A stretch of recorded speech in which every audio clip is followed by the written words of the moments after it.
So we're back. And I'm starving.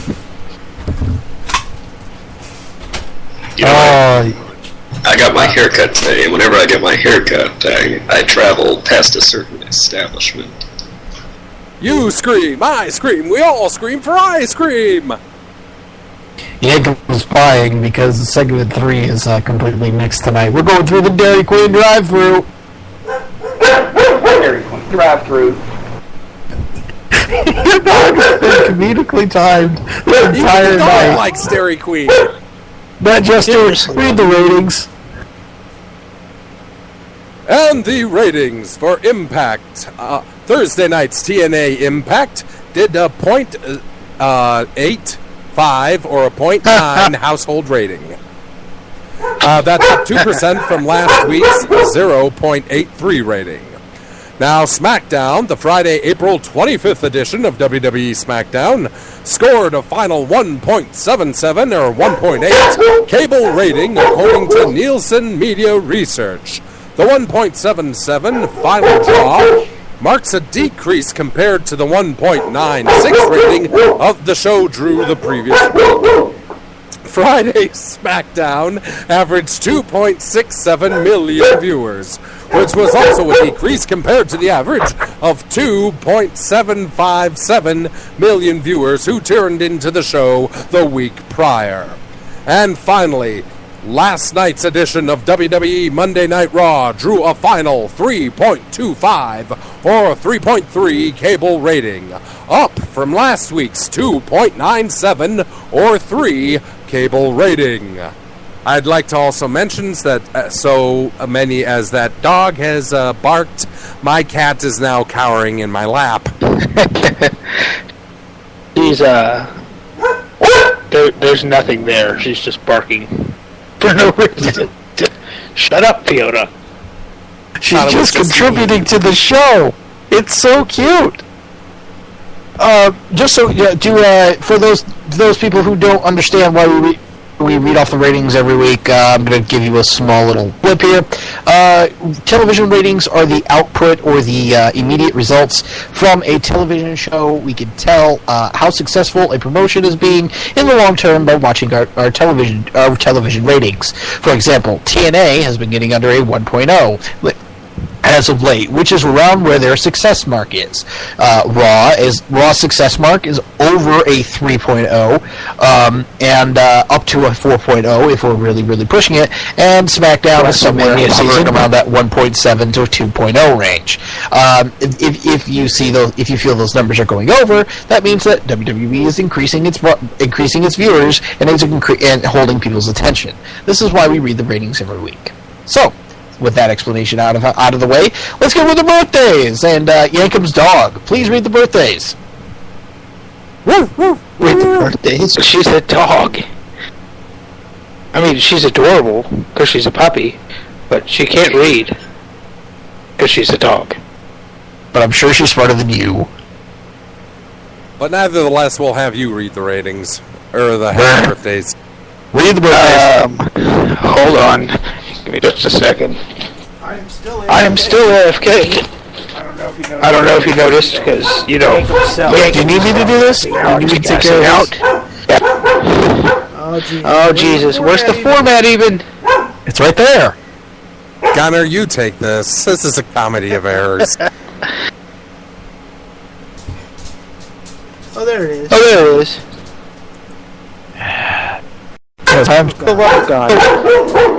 Oh, for fuck's sake. Alright, time for 2 seconds. As soon as Yankum get back on Google Drive, his icon popped up of a dog.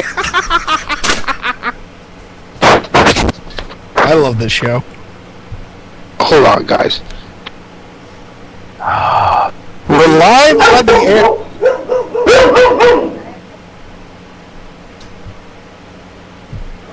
Okay, so, AJ, why don't you go ahead and do birthdays? And indeed I will. Happy birthday, person, place, or thing. 5 news bits.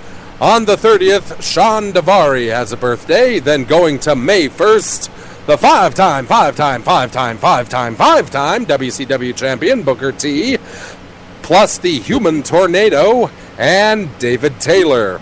On May the 2nd, none other than The Rock has a birthday. Then my favorite mysterious wrestler on May 3rd, Vampiro. Then on May 4th, the legendary Mr. Fuji and Ray Gonzalez. Then on May 5th, Hiroshi Hase, or Hiro Hase to some people, Eve Torres, and Chad Patton. And then rounding out on May 6th, CM Punk's friend Colt Cabana, plus Nuevo Grande Apollo, and Brian Knobbs, Nasty Boy himself. And now it is time for This Week in Wrestling with Omega BR. Yes, this weekend, wrestling history, circa 1987, where Austin Idol defeats Jerry Lawler to win the Southern Heavyweight title in Memphis, Tennessee, in what is arguably one of the most famous matches in Memphis wrestling history. The match was a steel cage bout, and Austin Idol and manager Paulie Dangerously had promised to refund the money of every fan in the Mid-South Coliseum if Idol lost the match. Lawler, in addition to the South Heavyweight title, put his hair on the line. The finish saw Tommy Rich, who hid under the ring all day with a mattress and a six-pack of beer, come up from under the ring and helped Idol win the match. Lawler had his hair cut to a crew cut length, while fans were literally grabbing and shaking the cage in anger. It began Idol's third title reign. This feud would continue for several months, ending with Lawler and Bill Dundee defeating Idol and Rich in a scaffold match. Jump to 2000, where Jado and Kuji Nakagawa defeat Koto Fuyuki, Kyoko Inoi, and Chocoball Mukai for the WEW six-man tag team titles in Fukuoka, Japan, to begin their second reign. And in 2004, former Major League Wrestling owner Court Bauer and Teddy Hart announced plans to launch a new wrestling promotion called H2 Wrestling in the summer of that year. The project, despite buzz and promise, does not launch, and instead Bauer goes to work for the WWE creative team. And that was This Week in Wrestling History. Alright, we're going to do some happy trails here. Happy trails to Jesse Neal, who recently defended his job working night shifts at a floor at Walmart, saying he makes more there than he ever did for TNA and gets paid on time. Well, it's a little diggy. Little digging. I'd like Jesse, just do me a favor. Tell me what section I could find a shovel in so that you can continue to bury Dixie. I'm just saying.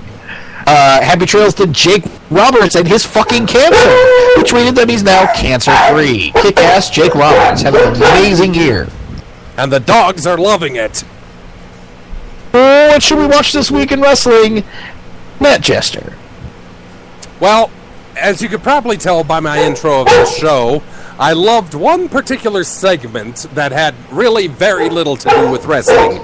Being I'm a comic book fan, and being none other than Hugh Jackman showed up to promote the new X-Men film coming this summer, we saw him and none other than Dolph Ziggler patch old fences. But then, the emergence of the super villain, Magneto himself in the form of Damien Sandow, which made all sorts of hilarity. And it was a very funny segment, and I suggest you watch it again. Whether you're a fan of Sandow or not, or think, as some members of the IRC do, that this was unnecessarily, he's getting screwed over or something like that, just watch it again and you'll see how fun it was. Come on, lighten up. I would agree that he was having fun, but I can tell you right now what Yankum, I'm a dog whisperer in my part-time job, and what Yankum's dog is telling me is that she would like to see the Kennel from Hell match with Al Snow against the Big Boss Man from WrestleMania. Oh my God, I forgot that. Proved outside the ring. I can hear Yankum now being furiously angry because I'm saying that. But we'll go to Omega BR and we'll find out what he would suggest for This Week in Wrestling. Well, the dog took mine, so instead I'll go with Junkyard Dog versus Macho Man Randy Savage at the Wrestling Classic, which I believe was the tournament final match.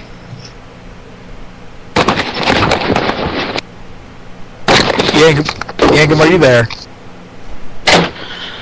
I'm here. What should we watch this week? Realize how much I hate you guys. I don't know. I didn't even get to really watch wrestling this week.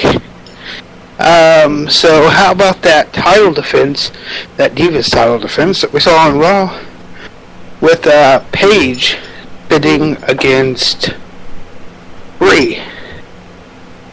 Can I ask you something honestly, Jacob? How excited are you that Kate is getting a title match on a Sunday? You have no fucking clue how excited I am.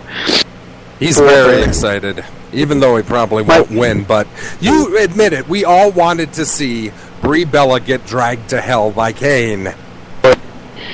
Yep. Okay, so dragged down to that air mattress and that six-pack. Oh, I wasn't going to go there, but yeah, why not?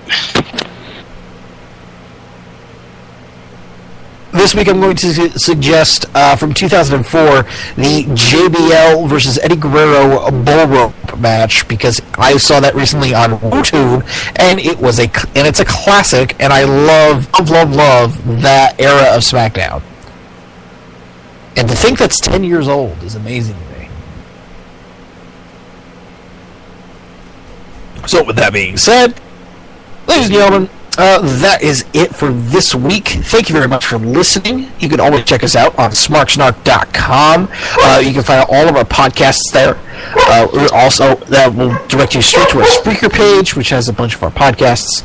You can also jump on our YouTube, youtube.com/smarksnark. We are going to have all of our shows up there and more bumpers coming up soon for YouTube. We also have a Facebook, facebook.com/smarksnark, on Twitter, twitter.com/smarksnark. On the Twitter, we do a bunch of stuff where we talk to people and do live commentating. Sometimes me, usually Yankum, on Monday nights and pay-per-views. I'm going to try to do some live tweeting on Sunday night, which we'll see when we get there. And also we have let's see here, our email. If you are a promoter or a independent wrestler that would like to get a little more exposure to a audience of crazed wrestling fans, you can always email us at smarksnark@gmail.com. And we need a little more. A little more. Yes, a little more. But you see, the thing is that this week I had an interesting conversation with a man named TDA. And TDA and I have been working on this little project, and I think that I'm going to start talking about it right now. Now, you've seen it on the boards in a thread, and if you're listening to this podcast, you probably already know what I'm about to say. Ladies and gentlemen, to announce that in sometime in May of 2014, we're going to launch Woo Radio. That's right. An entire radio station of wrestling themes, podcasts, and other things created by you, the Wookiees, to entertain yourselves as a radio station.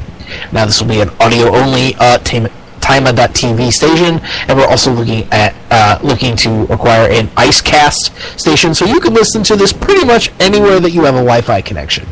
So, we have a Twitter. It's at Radio Woo.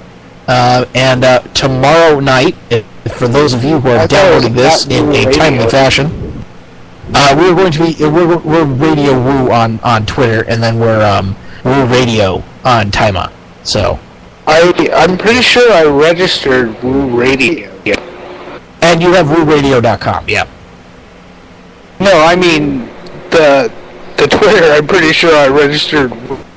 Oh, well then we'll have to go talk to whatchamacallit, TDA about that. So like I said, this is still in beta, so we're trying to work out the kinks.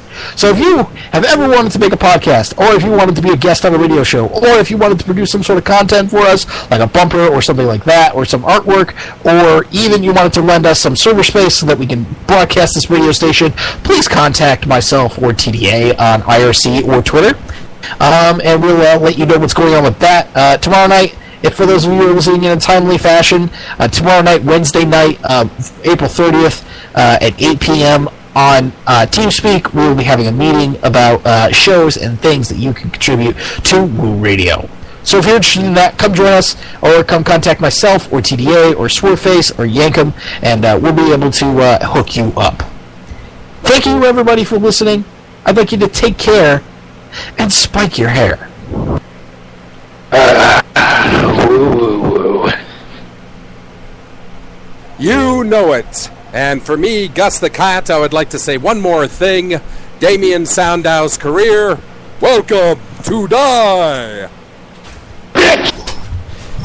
Sit, Ubu, sit. Good dog.